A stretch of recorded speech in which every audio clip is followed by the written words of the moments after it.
screwdriver, either one. Whoever invented this deserves a raise. Y'all want to see a lifesaver? See that nail right there? Check this out. No cuts, so you know it's not fake. See the bubbles coming out?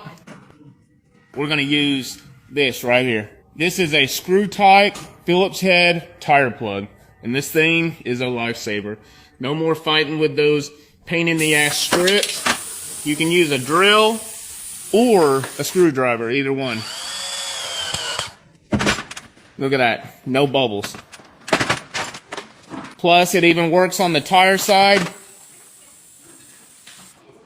Totally a lifesaver. They offer two sizes for both small and large holes with 30 pieces in each size.